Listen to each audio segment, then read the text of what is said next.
Hello， 我是欧车部，欢迎来到本周的 NBA 周报。这个礼拜的新闻和消息其实挺多的，有球队内讧，也有人员异动，以及所有球队的城市版球衣确定全部亮相等等。那碍于片长的因素，所有球队的城市版球衣我将会挪到本周周日的周报来谈。那关于消息和数据的统计，我只会计算到11月11号，所以这两三天的消息我将也会一律放到这个周末的周报。好，那话不多说，我们就直接开始吧。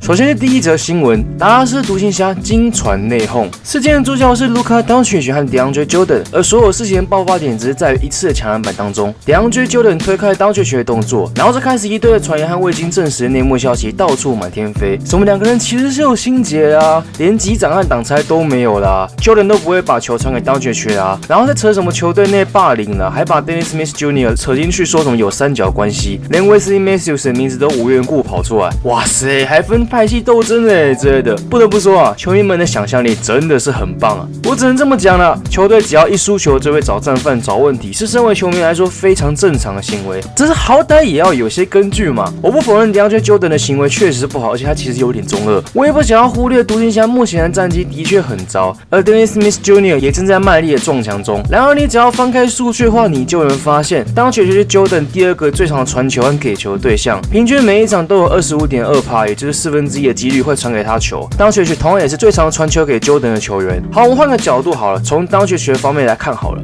DeAndre Jordan 同样也是当曲第二个最常传球和给球的对象，场均多达 21.4% 频率已经算是相当的高了。而在接获传球的对象上 ，DeAndre Jordan 也是独行侠阵中给他第二多球的球员。讲到这里，相信你也能够发现，怎么两个人在给球和接获球的数据都是互相的第二名呢？因为第一名是 Dennis Smith Jr.， 更不用说你想要看 highlight， 对，可能连整场比赛都不用看，你想要看当曲highlight 就可以发现，两个人都会给球做关击掌啊！天啊，我不禁开始怀疑，到底是有多脑补和强大的勇气，才能够讲得出来，这两个人是不是没有交集、没有击掌这种话？梁静茹在你旁边我只能说啊，不只是球员和阵容需要培养，球迷们同样也需要培养一个东西，也就是耐心。尤其今年选到了一个完成度本身就很高的当曲之后，我实在看到太多人说 Dennis Smith Jr. 怎么那么烂。废话，他的完成度本来就很低，控卫养成就是新秀球员当中耗费时间最久的。而金凯瑞的体系呢，实在也不太适合他的球风和发展。习惯持球，他除了要面对第二年普遍都会有的撞墙期之外，还要适应多了刀拳曲这个持球点之后的搭配和磨合。这么多需要面对的难题，是能够打多好啊？于是只要他一场打不好，就一堆人骂；打得好的时候，还要看球队有没有赢球。如果有赢球的话，球迷就会说，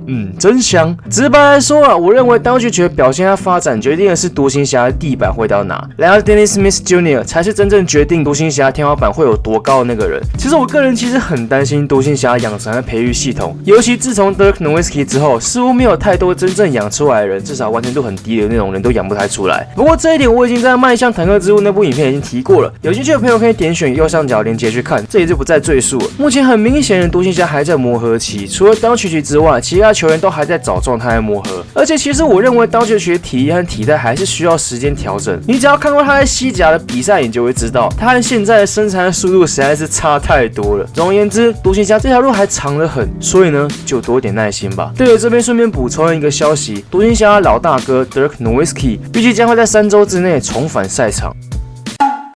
好了，再来是第二则消息，中锋泰森圈的与太阳达成了买断协议，并在程序跑完之后正式加入了湖人。这里我就直说，其实我并不是很看好这个签约。确实，身为一名曾经拿过最佳防守球员的中锋，泰森圈的人名和既有的印象是非常显赫的。然而不争的事实就是，36岁他早就已经逐渐的走下坡了。防守端再也不是那种可以到处补防协防的大锁。事实上，我认为他的防守范围已经缩小到油漆区，三分线根本来不及扑出去就被射得满脸豆花。对上灰狼的那一场比赛，虽然在篮板上贡献极大，包括那2颗拨出去的关键进攻篮板，但在防守上确实已经不复昔日了。况且湖人的进攻节奏又比太阳更快，对于湖人能有多大实质的战力影响呢？我是挺怀疑的。不过这确实存在一个反转的机会，毕竟比起太阳烂得跟屎一样的外围防守，湖人的外围防守和协防速度确实比较好一点。只要能够稍微拖延对手指导禁区的速度，让圈德能有时间回到原本的防守站位的话，圈德的弱点能够将被隐藏和 cover 住的话，那就还好。况且如果是签来作为年轻常人的导师，每场上场时间控制在约8到12分钟，中，并视情况让对手来调整上场时间的话，我认为这还真是合理的选择就是了。毕竟如同在我开季分析所讲过的，湖人本季目标本来就不是要夺冠，能挤进季后赛已经是万幸了。虽然我是觉得现在的 LeBron 却是开启省力模式啊，尤其防守端根本就进入省电模式的监视器啊。等到他认真的话，应该是有机会进季后赛啊。反倒是太阳在泰森圈的走了之后，总算是不用看到他烂得有剩的禁区防守。说真的，不知道是因为他的态度问题，还是太阳的外围防守实在是太差。由泰森圈的所坐镇的禁区防守根本就是麦当劳欢乐颂。根据数据显示，在他的防守之下，对手的命中率是全面性的上升的，尤其在距离篮筐6尺之内的防守上，圈的人能够让对手命中率提升7%。偏偏总教练 Coco 又很喜欢摆他上场，因此买断他呢，反而是让太阳迷欢天鼓舞的操作。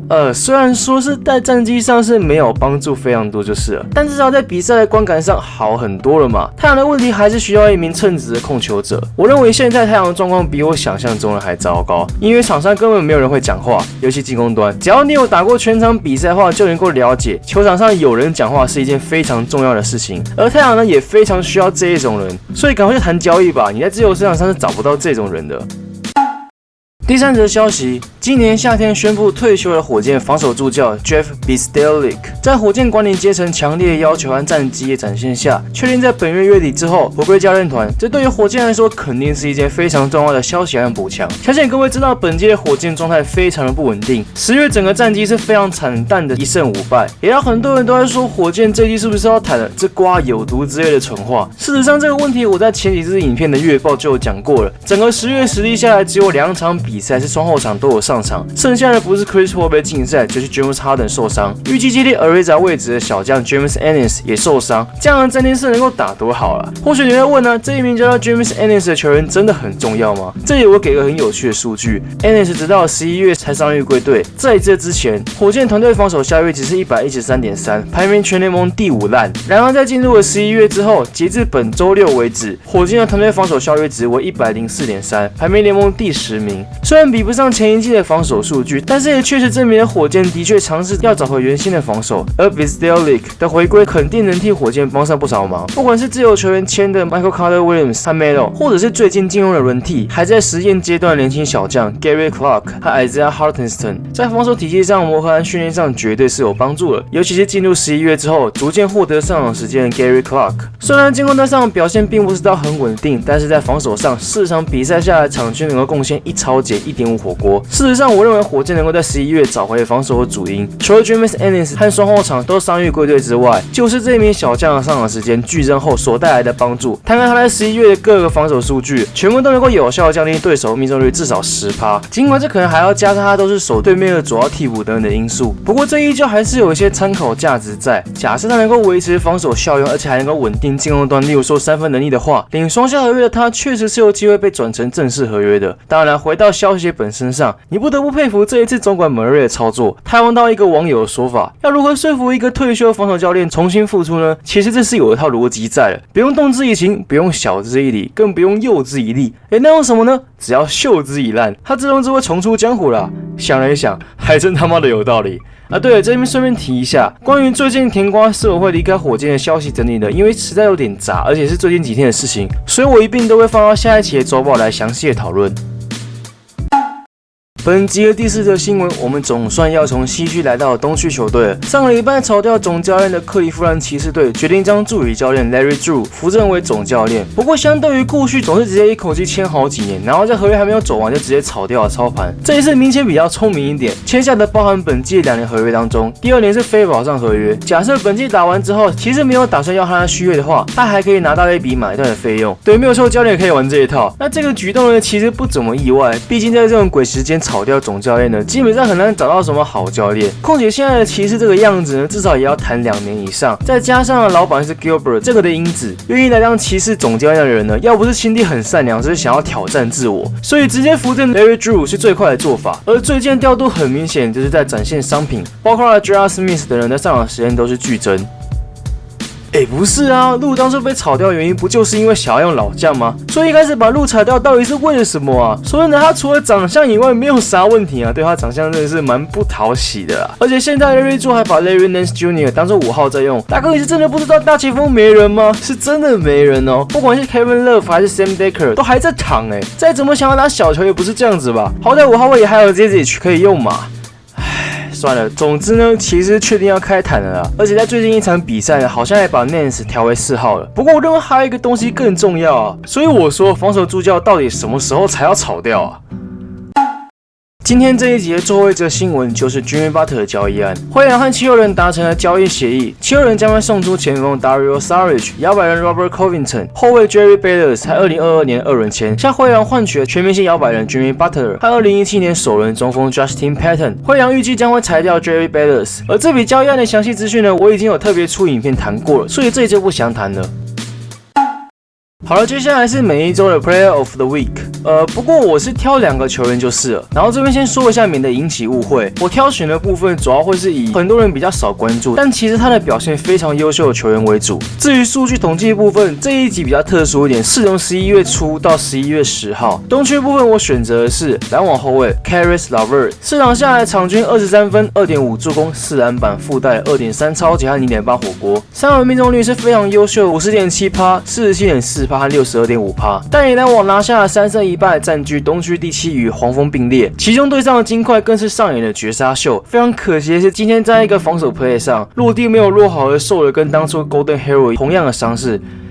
干去你的2018！另外一个球员则是热火前锋 Josh Richardson， 3场比赛下来场均22.8分、4.5助攻、3.5篮板，附带 1.5 超级和 0.8 火锅。3轮命中率同样也是亮眼的 42.3%、48.1% 和 92.3%。可惜最近2场命中率有一点惨烈就是了。至于遗珠名单的第1名，则是公牛后卫 Zach LaVine。西区部分其实有一点难选，但是最后呢，我决定将第1个名额给予了本季越打越出色的国王控卫 De'Aaron Fox。4场比赛下来场均20.5分、8.8助攻、5.3篮板，3围的命中率是非常杰出的 53.1%、64.3% 和 77.8%。相对于众多同梯的2年级生都还在的撞墙阶段 ，Fox 本季以来的成长和决策能力明显提升了不少，尤其在于3分的能力和球场解读部分进步非常明显，也让国王得以在跌破许多人眼镜之下占据西区第7名。不过除了 Fox 之外，还有另外一个球员其实也是国王战绩被拉拔起来的关键人物，那就是他的后场搭档国王后卫 Buddy Hield。4场下来场均21.3分、3.3助攻、5.8篮板，3围的命中率也还有 48.5%、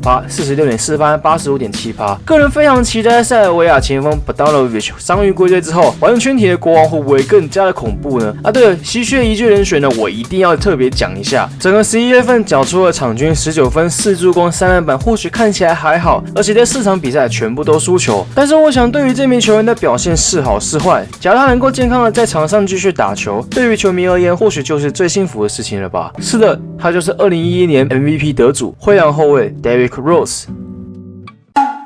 影片的最后来推荐一下几个表现不错的新秀。除了许多人都已经知道卢卡当选和Trae Young之外，以下的东西区各3名新秀值得更多人的关注。东区部分，我首先推荐的是公牛中锋 Wendell Carter Jr.， 他在进入11月之后获得更多的球权和进攻的参与，防守端成熟意识和脚步更是让人看得相当的舒服，基本上算是这一届当中最稳重和稳定的新秀球员了。接着是七六人后卫 Landry Shamet， 老实说我挺意外，他那么快进入了固定轮值名单。虽然说他身为一名大三生来说，球队本身就比较成熟，他本来就会更快适应就是了。目前为止，作为第2阵容的替补后卫表现相当的稳定。作为一名则是最近的几场突然窜起的常人 Omari Spellman， 目前也是连续2场比赛拿下了双10的成绩。不过我个人其实是挺怀疑，在 John Collins 伤愈归队之后，他还能有多少上场时间就是了。西区部分首推的当然就是灰熊的前锋 Jaren Jackson Jr.， 虽然在篮板和卡位问题上如预期一样的需要加强，但是在原本选前期待的防守上 Triple J 的功力和潜力确定是真货。11月以来场均1超节和 2.5 火锅可以说是相当的恐怖。作为 Marcus 被拉出去以后，最后一道防线 Triple J 表现非常的称职。再来是最近被拉上先发的快艇控卫 Alexander， 老实说他的打法像极了 Sean Livingston， 大概除了背空翻身跳投这个技能包没有而已。撇除掉的进攻端还有不少可以挑剔的地方，其实更让我压抑的是他在防守端的成熟度和意识相当的惊人。不过比起这个呢，我其实是更好奇快艇到底什么时候才要卖 Teodosic 啊？作为一一个只是前面提到的 Gary Clark。所以这里来个小小的 bonus， 推荐一下我队的新秀摇摆人 Dante DiVincenzo。说真的，他本季以来的表现完全不像新人，进攻端敢打敢投，观念意识好，跑位够积极，防守端站位和脚步成熟，愿意抓板不怕碰撞。说真的，这几年选秀下来，他大概是最有价值、最好用的好球员了。尤其在向来不太信任新人的布顿侯者执教之下 ，DiVincenzo 可是开季就已经有稳定的上场时间和角色定位，由此可见，他的能耐和实质帮助肯定是有的。